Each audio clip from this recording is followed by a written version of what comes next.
Vamos falar sobre a crise militar que está agora assolando o governo Lula, troca de comandante do Exército, colocou um outro general, o pessoal está reclamando na rede, tem um pessoal aplaudindo, o pessoal de esquerda aplaude, o pessoal da direita, mais da ponta direita, está reclamando. Vamos conversar sobre a crise militar. Essa crise militar que muita gente dá pitaco, pouca gente entende. Ela teve início lá atrás, bem lá atrás. Isso lá no primeiro ano do governo Bolsonaro. Você que não está inscrito, inscreve-se aqui no canal, a descrição está na bio, ativa o sininho para ser notificado aqui no YouTube.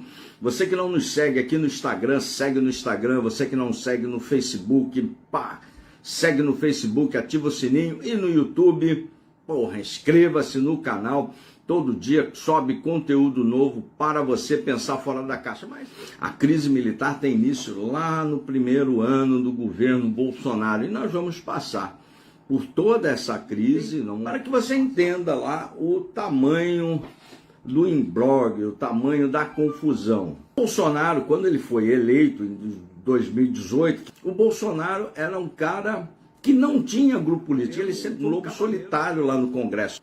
Ora, aí ele se socorreu do Exército, onde que ele saiu, ali meio que num processo natural.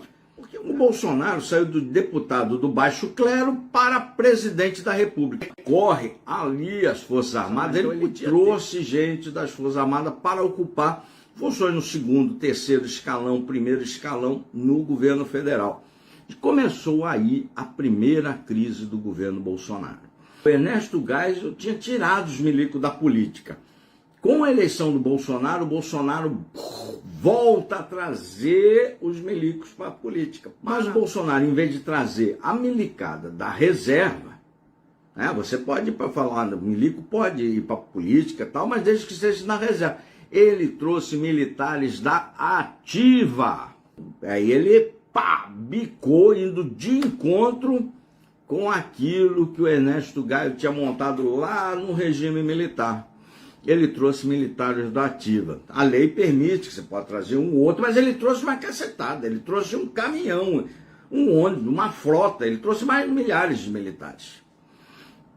Isso ocasionou a primeira crise do governo Bolsonaro. Passou desapercebido. A direita, tudo passando pano, em função desse passapanismo da direita, deu o primeiro... da primeira faísca no governo Bolsonaro. O porta-voz, general Rego Barros, era um general chefe da comunicação social do Exército. E normalmente, quando você traz dentro das Forças Armadas, o cara que é puxado para a política, tanto na ativa, para qualquer função, normalmente na carreira ele é prejudicado. Milico não gosta de militar da ativa na política. E se deu a primeira crise do governo Bolsonaro. A segunda crise se deu ali por ocasião da saída lá do general Santos Cruz. Isso reflete lá nas Forças Armadas. Por quê? Melancia, aquele discurso binário que eu falei que emborrece e não agrega. Melancia, comunista, melancia. Então, com a saída do Santos Cruz e a lacração em massa nas redes, isso dá riscou lá também as imagens das Forças Armadas.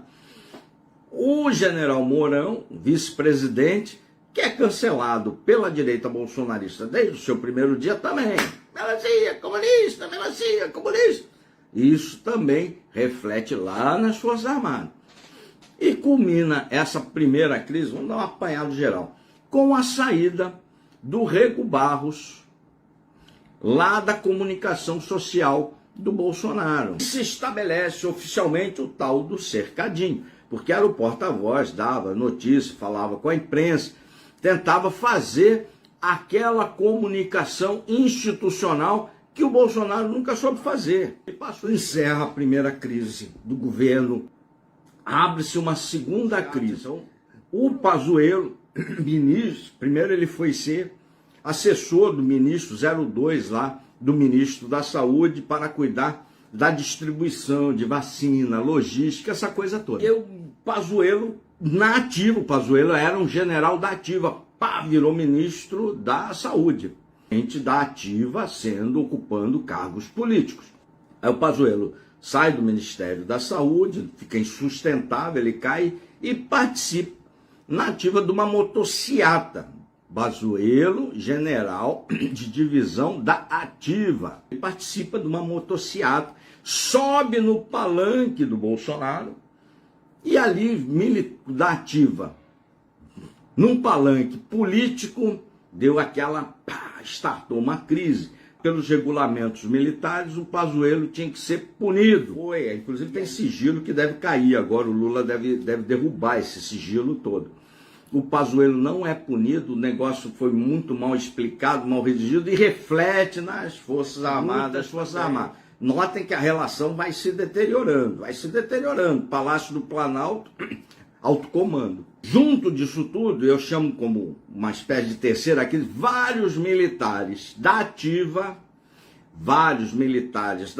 desde cabo, soldado, oficiais, sargento, começam a manifestar em rede social o que é proibido. Isso causa uma enorme incomodação, porque toda vez, e aí eu vou usar a frase do Mourão, que a política entra pela porta da frente dos quartéis, a disciplina sai pela porta dos fundos. O exército não é para se misturar em política. O exército na política é ruim para o país. O exército é apolítico, o exército é de todos os brasileiros. O exército não tem procuração para falar o nome do povo. O exército tem um comandante que é o presidente da República. Então isso vai causando incômodo. Bolsonaro, coisa que nunca aconteceu desde a redemocratização, nunca aconteceu no país, Bolsonaro pega para ser comandante do Exército e ministro da Defesa oficiais generais mais modernos. O PT nunca fez isso, Fernando Henrique nunca fez isso, desde a redemocratização. E olha que os caras odiavam os milicos. Nunca aconteceu, mas o Bolsonaro ousou fazer. Então Bolsonaro pegou o Braga Neto e o Paulo Sérgio, eles não eram os mais antigos. Não eram os mais antigos. Um virou ministro da Defesa e o outro virou comandante do Exército. Foi alçado generais mais modernos e a direita, isso agravou a crise. E aí os burroloides aí, isso agrava a crise. Isso agravou e muito a crise. Isso não é bom para o comando das Forças Armadas. O Exército é uma instituição muito conservadora. Quando ele faz isso, aí eu acho que a panela foi para o chão. Mas também passa batido aí pela imprensa, passa batido aí pela direita, passou 4 anos batido, né? Ficava só aplaudindo selfie. A direita gosta de selfie. Quando ele pegou antigo, mais moderno, para ser comandante. E todo esse angu foi só esquentando, né? Foi só esquentando. Depois teve o 7 de setembro. Lembra do 7 de setembro? Eu autorizo. Foi aquela massa para Paulista. Foi aquela massa para Brasília. Mas metade daquela massa foi esperando que desse um golpe militar. Não vem querer mentir aqui para mim. Não vem mentir aqui. Não minta aqui. Mentir para você mesmo. Essa primeira defesa do corno, ele mente para você mesmo. Sua mulher tá pelada ali na cama, não é minha. 7 de setembro, ali startou outra crise. Uma crise gigantesca.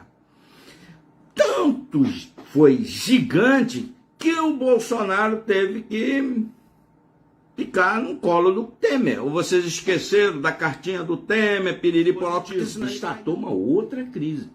Que porra é essa de autoriza, esse negócio? Que negócio é esse, cara? É um movimento. Mas muita gente foi lá para ter o golpe de Estado e tal. Aí Bolsonaro arregou, os mais radicais. Bolsonaro arregou e tal. Mas quase caiu depois. Depois ele ficou pianinho. Lembra que ele ficou bom menino? E aí teve a eleição. A eleição com todo esse passado fervendo, a panela fervendo nesse passado todo aí, nessa ebulição de crise, teve eleição e o Bolsonaro perde a eleição. Não vem com esse negócio de fraude. Não sei. Cobrem agora do seu deputado, do seu senador, aprimoramento naquele disputa da eleição teve negócio de código-fonte, ministro da Defesa, o Ministério da Defesa é um ministério político. E aí usaram as Forças Armadas, aí o pessoal do alto comando, por que tá fazendo TSE, vê porra de urna, cara, não é papel nosso. E aí aquilo ali acarretou uma série de desgastes, aí vinha aquelas notas dúbias, meio política, meio militar. Isso causou um enorme desconforto e no meio disso tudo teve a perda da eleição. E aí teve os acampamentos, logo subsequentes, e o Bolsonaro quieto. Alguns se iludem. Ai, adoro Melico. Não adora porra nenhuma. Vive metendo pau em Melico. Na primeira, toda vez que tem oportunidade, mete o pau. Historicamente isso, né? E ficam aí nessa hipocrisia do caramba. Aquela manifestação e isso um sério prejuízo para o Exército. E o Bolsonaro em silêncio. E o negócio... E o Bolsonaro quer. O Bolsonaro tinha que ir lá falar, não vai ter golpe. Não vai ter nada. Mas... por que não falou? Porque agora se descobriu aquelas minutas mandrake lá de golpe. Devia estar estudando aquelas minutas mandrake e ficando quieto para manter militância. E quem está pagando a conta, quando ele está mantendo militância, com seu silêncio, mantendo a turma que idolatra político, ele vai mantendo essa militância. E à medida que ele vai mantendo a militância do lado, o prejuízo para o Exército, a conta vai ficando maior para o Exército. A conta começa aqui, a conta começa a aumentar para o Exército. Por quê? Você mantém militância do lado, aí a turma fica igual foca, se ele mandar comer merda, nego come, e a conta vai aumentando para o Exército, vai aumentando. E os caras estão putos. A conta vai aumentando para o Exército. E essa conta chegou num patamar insustentável. A conta ficou toda para o Exército pagar. Não tinha nenhuma possibilidade de ter golpe. Nunca teve. Estou falando, as crises vai lá do primeiro ano, só está gravando. Note que ela só vai escalando. E aí, o Bolsonaro, pica a mula, deita o cabelo, vai embora. Antes de terminar o mandato, foge lá para os Estados Unidos, foge, se exilou, sei lá. Mas não é papel do comandante das Forças Armadas fugir. Foi embora, ou embora, fugir, não sei ainda. E deitou o cabelo. E deixou a conta para os milicos pagarem. Tanto é que vocês estão xingando o milico, não estão? Estão xingando. Estão xingando. O milico não tem a ver com a milico, não tem a ver com essa porra. Quem tem a ver é o político. Ó, ele deitou o cabelo. Isso tudo é conta para o Exército pagar. O comandante que pegou um abacaxi, o general Arruda, não deixou a polícia entrar. Caiu o general Arruda. Por isso que a do Lula, a crise do Lula, é o 5º capítulo. E caiu o general Arruda, menos por conta dessas ações da polícia lá no acampamento, que protegeu, mais por conta da interferência que o Lula não queria que o coronel Cid, nomeado para o Batalhão de Ações de Comando, tem um inquérito lá no Supremo, e aí o general Arruda, não vou trocar, então troca o Arruda. Foi o Lula demitiu. Por isso que eu digo, essa crise com o Exército, ela vem do primeiro ano do governo Bolsonaro e agora está ficando mais clara, que é o 5º capítulo. E aí colocou o general Tomás, que era o comandante militar Sudeste, lá de São Paulo, por conta de um discurso dele, milico, falando aquilo que o Ernesto Geisel falou lá atrás. Milico não tem que entrar nessa porra de política. E aí, por conta daquele discurso, o Lula o colocou, e ele era antigão, colocou ele de comandante do Exército. A esquerda, esse é o general modelar. A direita, melancia. Aí fica o discurso binário. Nem a esquerda, nem a direita estão certo, porque, porra, nem tanto ao céu, nem tanto à terra. Vamos deixar o homem trabalhar. Entendeu? A crise militar, eu te dei um apanhado geral da crise militar, lá do primeiro ano até o ponto que ela está. Tanto da direita quanto da esquerda adotam as práticas petistas. Acham bonitinho adotar a prática petista, não é? A gente ganhou em 18 porque não adotamos essas práticas. Aqui a gente vai falar o que é certo, o que é errado, tanto faz se o cara é de direita ou de esquerda. Sou um conservador, quero o bem do meu país e quero o bem do seu cérebro. Abra o cérebro, pensa fora da caixa, não seja enrolado por essa turma que aí está nos esfolando desde o Império. Não, desde a República. O imperador era legal.